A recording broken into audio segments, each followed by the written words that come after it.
warahmatullahi wabarakatuh. Perkenalkan, nama saya Yunita Sevina Rahmawati, mahasiswa PPG dalam jabatan Angkatan 3 tahun 2021 di Universitas Negeri Malang. Saya akan melaksanakan ujian kinerja yang disebut dengan UKIN, yang tepatnya saya laksanakan pada hari Senin 18 Oktober 2021 yang saya laksanakan di SMK Kesehatan Bantul dengan nomor induk mahasiswa 213128764838. Silahkan menyaksikan.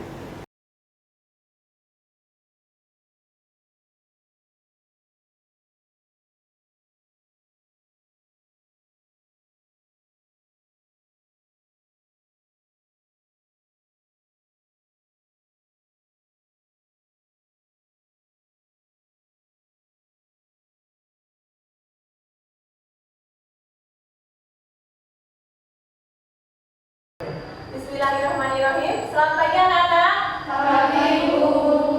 Assalamualaikum warahmatullahi wabarakatuh. Waalaikumsalam warahmatullahi wabarakatuh. Alhamdulillahirrabbilalamin. Bu Sevin sangat bersyukur sekali masih bisa pembelajaran tatap muka bersama kalian semua dalam pembelajaran pagi hari ini. Bagaimana kabarnya pada pagi hari ini anak-anak? Baik. Alhamdulillah, semuanya sehat? Sehat. Ya, alhamdulillahirrabbilalamin. Kalau semuanya dalam keadaan sehat, mudah-mudahan nanti bisa mengikuti pembelajaran pagi hari ini dengan lancar. Amin. Nah, untuk membuka pembelajaran pada pagi hari ini, mari kita buka dengan berdoa. Bu Sevin meminta kepada ketua kelas untuk memimpin doa. Silahkan Mbak Anita, mana? Baik, Bu Sevin, mari teman-teman sebelum pembelajaran dimulai kita berdoa dahulu. Berdoa mulai.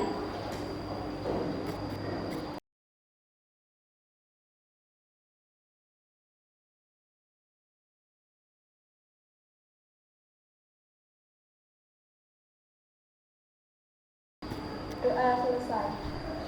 Bu Sevin akan absen dulu. Adila, Aisyah Ayu, Anita Selvia, Cynthia Amara, Bella Novitasari, Dea Wahyu Ningtyas, Dini Norfadila. Nah, untuk menjaga kesehatan, kita perlu menjaga kebersihan. Sekarang lihat sisi kanan kiri sekalian sama laci kalian. Kira-kira ada sampah tidak? Kalau ada sampah, silahkan untuk dibuang di depan, dibuang di tong sampah. Ya, silahkan untuk dibuang dulu agar ruangan kelas lebih bersih lagi. Untuk meningkatkan rasa nasionalisme, mari kita menyanyikan lagu nasional yaitu Garuda Pancasila. Bagi semuanya silakan untuk berdiri menyanyikan bersama-sama.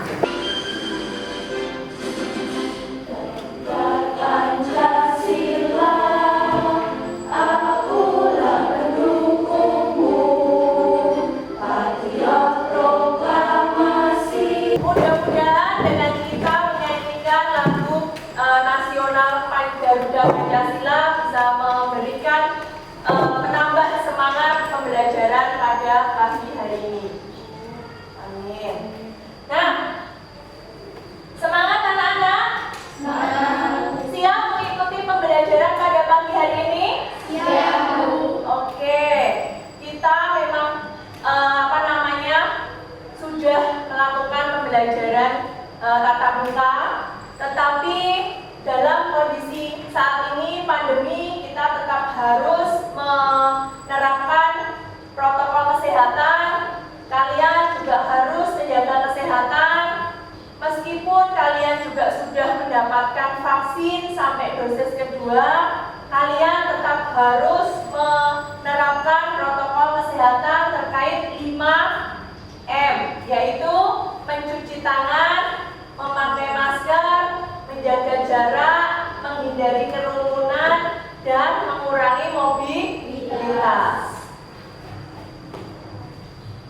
Nah, pembelajaran pada pagi hari ini. Namun, Bu Selvin akan bertanya terlebih dahulu. Masih ingat anak-anak pembelajaran minggu lalu kita belajar tentang apa? Masih, Bu. Ya. Kalau masih, kira-kira minggu lalu kita belajar tentang apa? Ayo, siapa yang mau menjawab?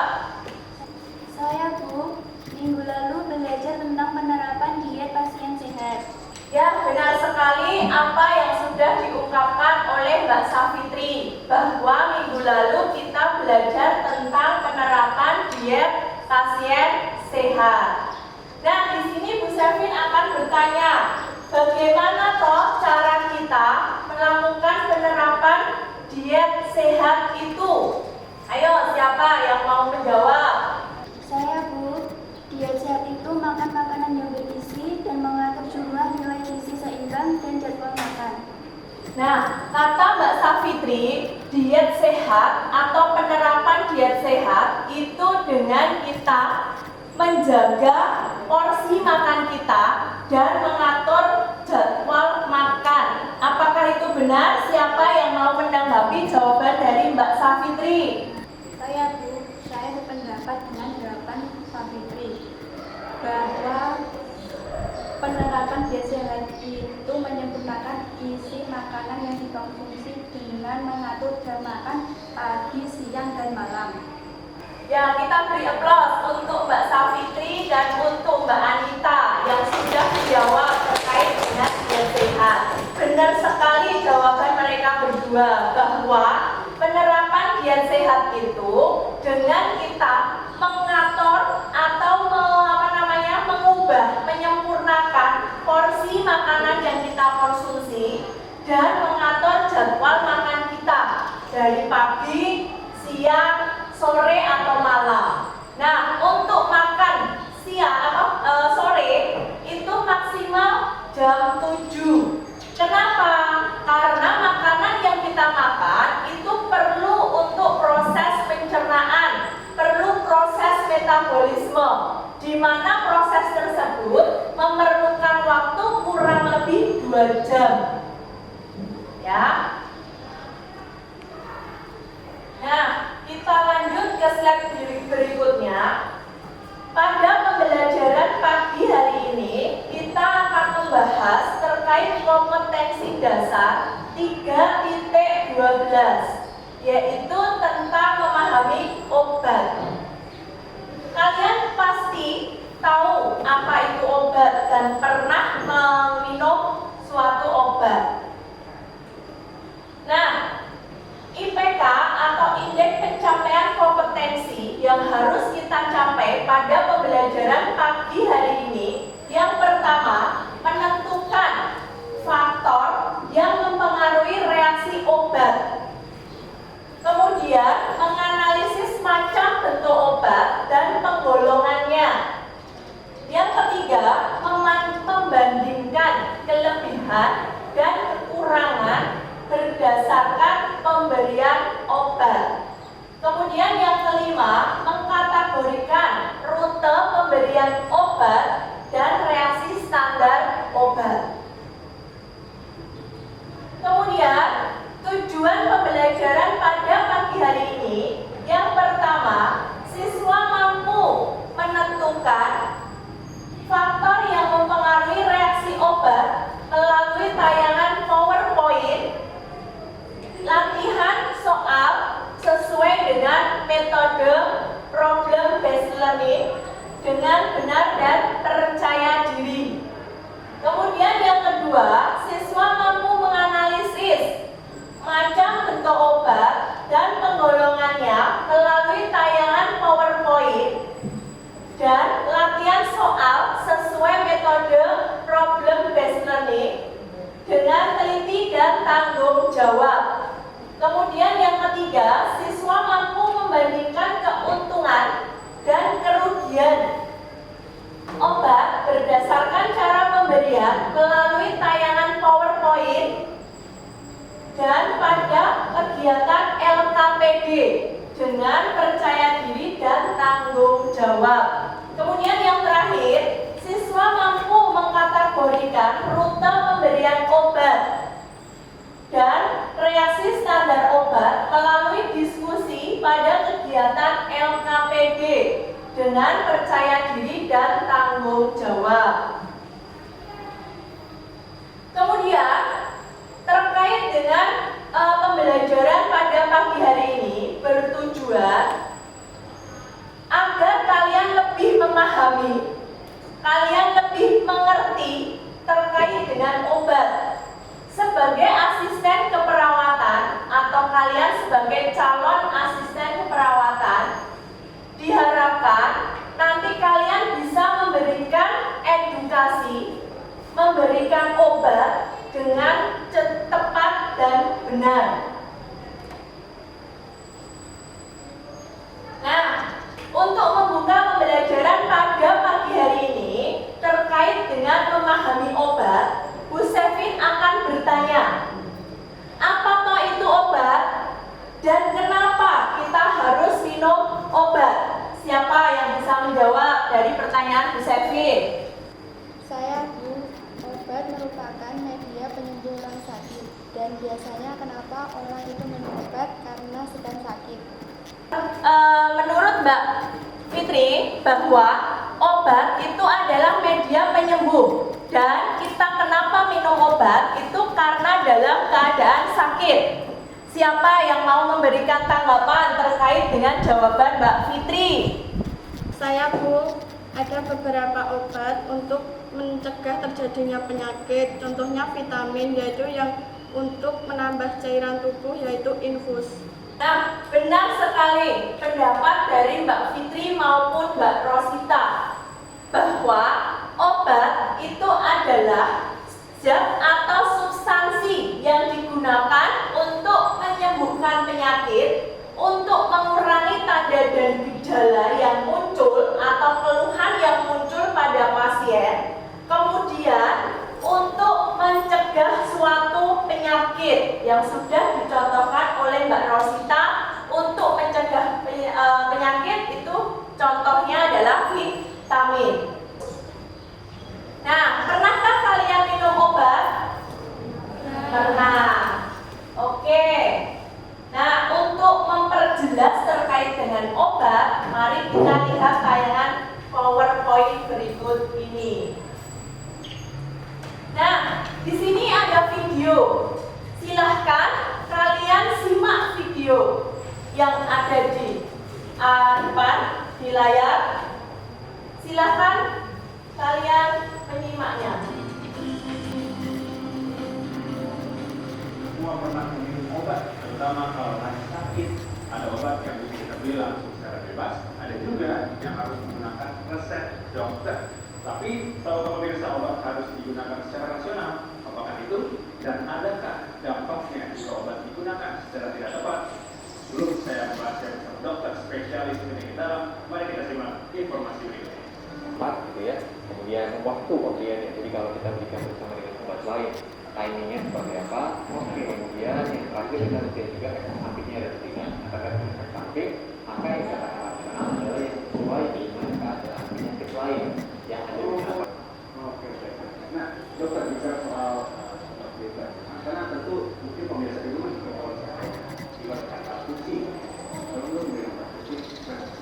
Nah, dari tayangan video tadi, kira-kira siapa yang bisa menyimpulkan apa pokok yang dibicarakan pada tayangan video tadi? Ayo, siapa? Saya Bu. Tayangan video tadi tentang perkonsumsian obat dengan bijak, di mana perkonsumsian obat itu harus memperhatikan jenis obat, cara penggunaan obat, dan dosis yang tepat. Karena obat berdasarkan penggolongannya ada obat bebas terbatas dan obat keras. Yang betul sekali apa yang sudah diutarakan sama Mbak Dea, bahwa tayangan video tadi itu menjelaskan bahwa kita boleh meminum obat dalam kondisi sakit, dan obat yang kita minum harus tepat dengan sakit yang kita rasakan atau keluhan yang muncul pada diri kita. Kemudian dosisnya juga harus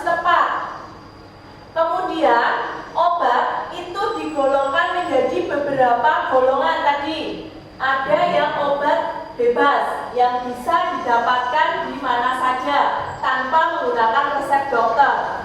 Kemudian ada obat bebas terbatas. Kemudian ada obat keras. Namanya siapa yang aktif akan mendapatkan tambahan poin dari Bu Sevin. Ayo yang lain untuk aktif dalam pembelajaran pada pagi hari ini boleh bertanya, boleh menanggapi atau menyangkal jawaban dari temannya. Silahkan. Ada yang mau didiskusikan sampai slide video ini? Jadi saya mau bertanya. Ya silahkan Mbak Eka. Saya pernah dengar obat itu ada obat generik dan obat paten. Itu artinya apa ya, Bu? Nah, bagus sekali pertanyaan dari Mbak Eka Viana bahwa obat itu ada obat paten dan obat generik. Siapa yang mau yang bisa membantu Bu Sevin untuk menjawab pertanyaan Mbak Eka Viana?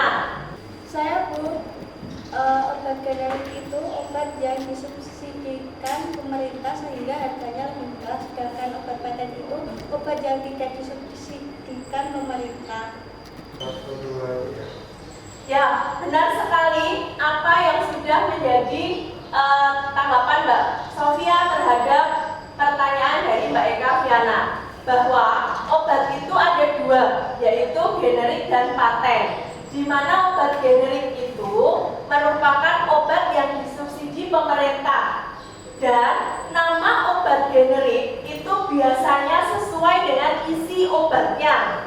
Tapi kalau obat paten karena tidak disubsidi oleh pemerintah dan dikeluarkan oleh itu isi obatnya adalah paracetamol, tapi nama obatnya adalah sanmol. Seperti itu. Itu ciri dari obat paten, di mana dia ada judulnya, ada mereknya. Gimana Mbak Eka? Lebih paham? Oke, bisa dimengerti ya semuanya? Bisa. Kira-kira kenapa obat itu kok bentuknya bervariasi? Apakah hanya untuk menarik orang yang mau mengkonsumsi? Apa ada tujuan lain? Ayo siapa yang bisa menjawab? Saya bisa mencoba menjawab.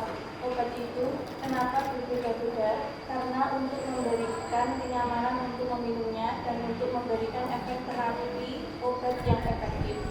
Ketersediaan obat itu kenapa bervariasi? Benar sekali apa yang diutarakan Mbak Adila, bahwa obat itu dibentuk sedemikian rupa digunakan untuk memberikan kenyamanan agar orang yang mengkonsumsi obat itu bisa minum obat dengan tidak menimbulkan rasa tidak nyaman. Ini bentuk sediaan tablet di mana ciri-cirinya itu adalah obatnya pipi atau dia bulat tetapi tidak bunder. Ya pipi.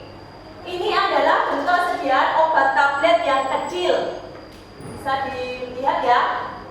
Nah, kemudian ada juga yang lebih besar dari ini, tablet. Kemudian yang ini adalah bentuk sediaan kapsul, di mana obat ini dibungkus dengan kapsul. Dibungkus dengan kapsul. Kapsul itu terbuat dari galantin. Nah, ini ada video yang kedua terkait dengan rute pemberian obat.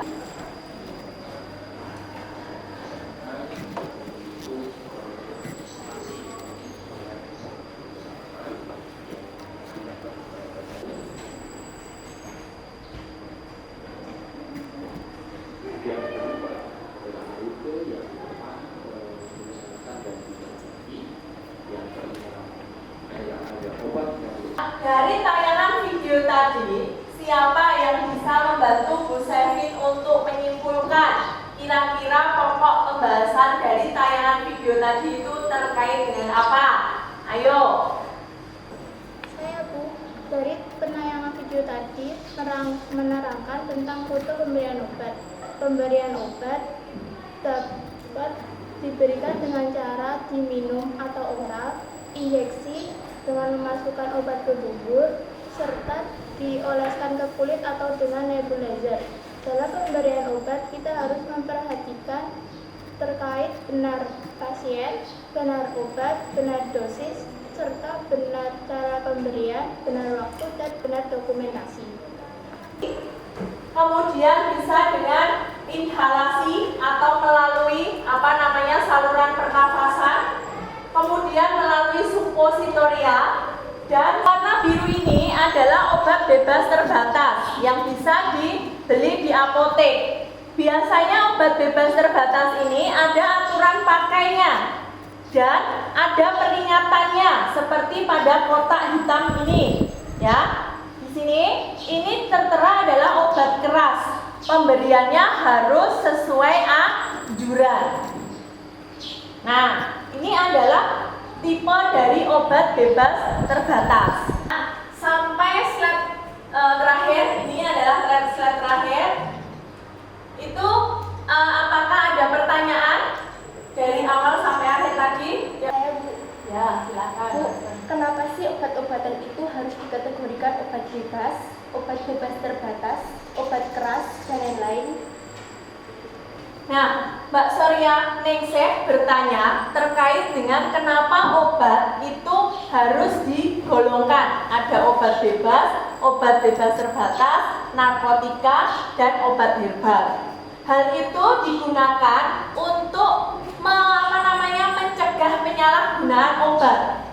Karena memang obat tidak boleh dikonsumsi sembarangan, meskipun itu obat tradisional sekalipun. Nah, sampai sini jelas Mbak Surya Ningsih? Jelas, Bu. Teman-teman jelas? Jelas. Oke, alhamdulillah. Nah, sekarang Bu Sevin akan memberikan LKPD terkait tugas diskusi yang harus kalian lakukan. Kemarin Bu Sevin sudah membagi kelompok.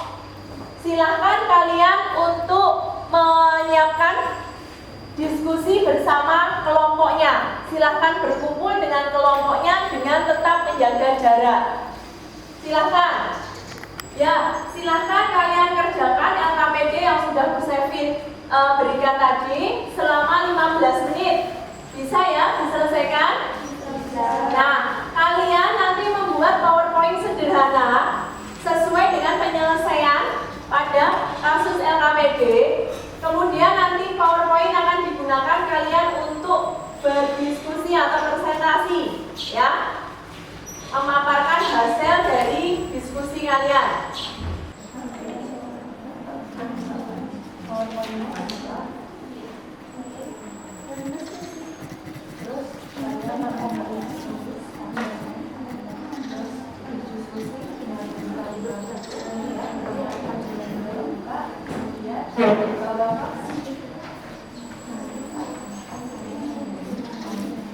Gimana aja penyelesaiannya sudah?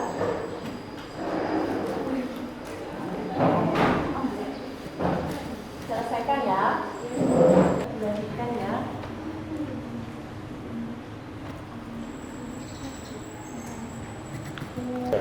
Ya, waktu sudah selesai.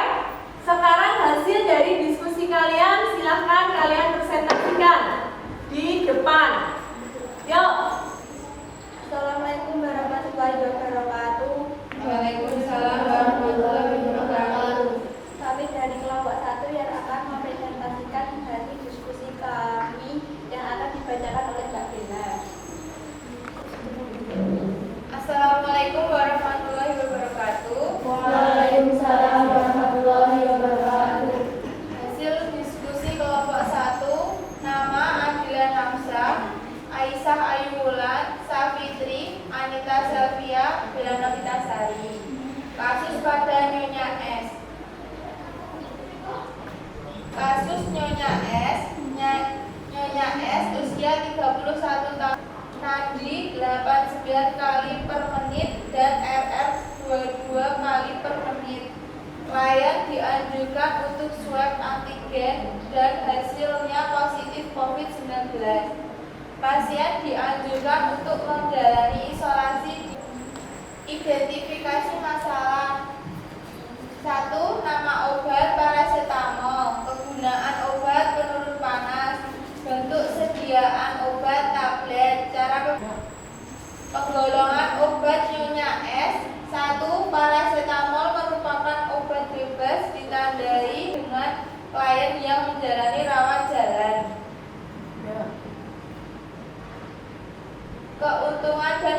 Kemudian, obat oral praktis, aman, dan nyaman karena klien menjalani. Dari kami kelompok 1, sekian. Wassalamualaikum warahmatullahi wabarakatuh. Waalaikumsalam warahmatullahi wabarakatuh.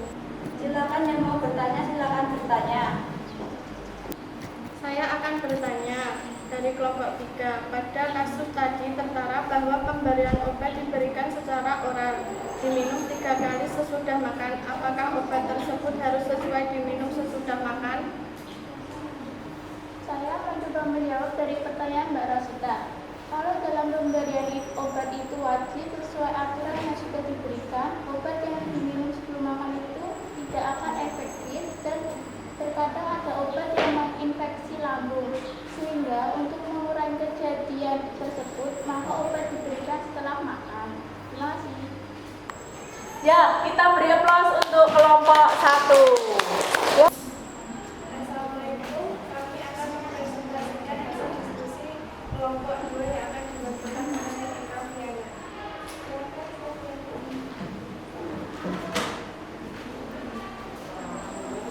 Assalamualaikum warahmatullahi wabarakatuh. Waalaikumsalam warahmatullahi wabarakatuh. Di sini saya akan menyampaikan hasil diskusi dari Yana Perlitasari dan Fitria Ramadhani. Pada kasus ini mempunyai riwayat vertigo dan hasil vital signanya TD 130, nadir 85 kali per menit. Obat yang diberikan pada Bapak X yaitu Norages adalah obat berlogo lingkar merah yang menandakan Norages itu merupakan obat keras yang harus menggunakan resep dokter dalam penggunaannya. Ondansetron adalah obat keras yang ditandai dengan lingkaran merah pada kemasannya. Alasan diberikan obat injeksi intravena yaitu karena kondisi klien tergolong emergensi. Kemudian pemberian obat injeksi intravena dan intramuskular yaitu kelebihannya 1. Efek terapi obat melalui pemberian injeksi intravena. Silakan yang mau bertanya. Saya mewakili kelompok 1 akan bertanya pada kasus kelompok 2 ini terkait pemberian obat injeksi. Yang akan saya tanyakan, kenapa pemberian obat melalui intravena lebih cepat kerja obatnya daripada rute yang lain?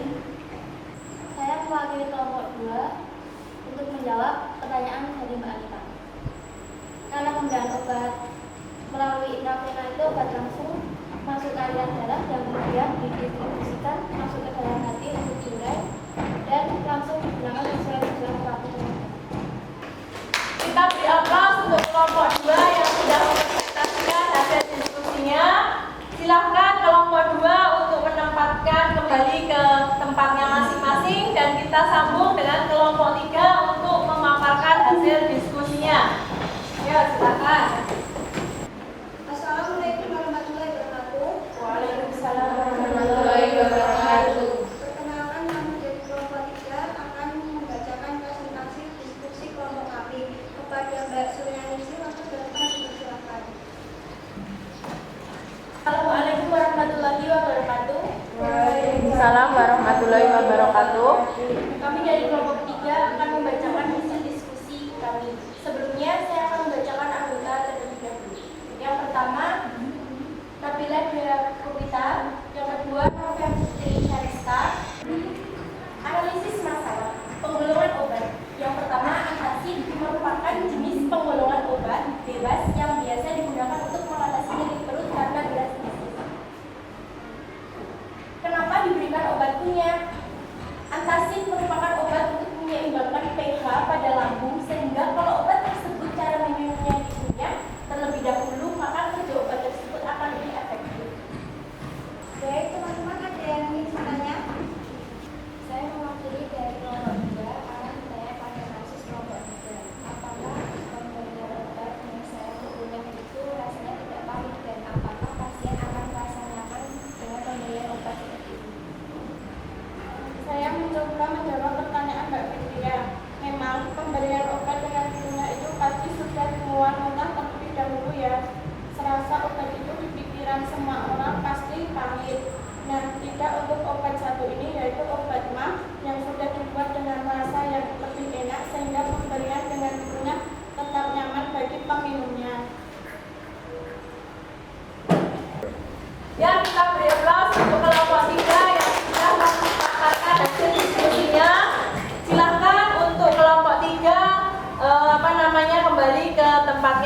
masing-masing.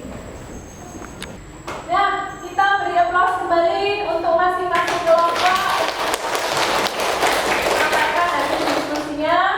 Tadi dari diskusi kelompok 1 sampai kelompok 3, alhamdulillah berjalan dengan lancar. PowerPoint yang kalian buat sudah menarik dan sudah menggambarkan terkait dengan penyelesaian kasus dari LAPD.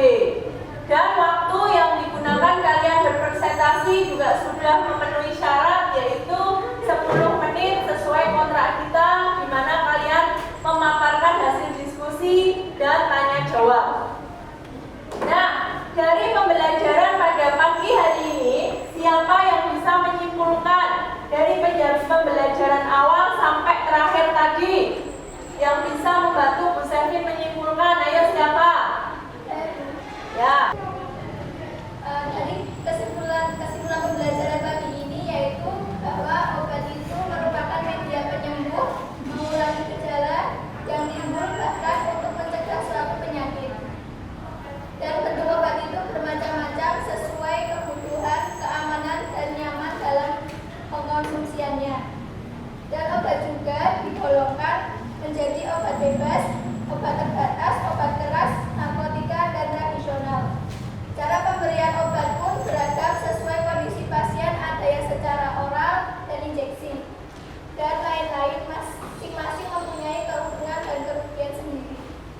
Benar sekali kesimpulan yang diberikan oleh Mbak Eka Viana bahwa kita tadi belajar terkait dengan obat, di mana bentuk obat itu bervariasi, ada yang tablet, kapsul, tablet, kemudian cara penggunaan atau cara pemberiannya juga bervariasi, bisa melalui oral, injeksi, suppositoria, dan melalui topikal atau obat luar. Kemudian obat juga digolongkan dari beberapa golongan, yaitu ada obat bebas yang diberi tanda hijau, kemudian ada obat bebas terbatas, yaitu diberi lingkaran berwarna biru, kemudian ada obat keras, kemudian narkotika, dan obat tradisional. Nah, masing-masing dari cara pemberian obat ada keuntungan dan kelebihan, keuntungan dan kerugian tersendiri. Ya, dari pembelajaran pagi hari ini, apa ada pertanyaan atau perlu yang kita diskusikan? Tidak. Kalau tidak, sekarang saya akan membagikan soal sebagai evaluasi terkait dengan pembelajaran pagi hari ini. Silakan kalian kerjakan ya. Silakan kalian kerjakan, waktunya 5 menit.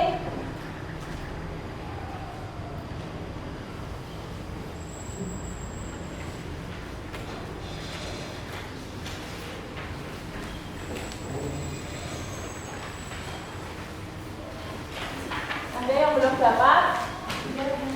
Sudah semuanya dapat? Ya. Silakan dikerjakan soalnya selama 5 menit. Ya, waktunya sudah habis. Silakan kalian kumpulkan. Ayo, sini. Ada yang mengumpulkan satu kelompok. Silakan untuk dikumpulkan.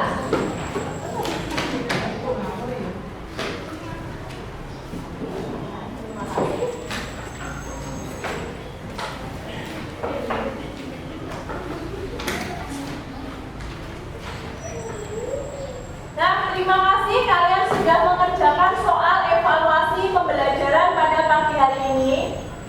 Dan untuk kontrak kita selanjutnya, minggu depan, kita akan melakukan praktek terkait dengan pemberian obat, yaitu obat oral.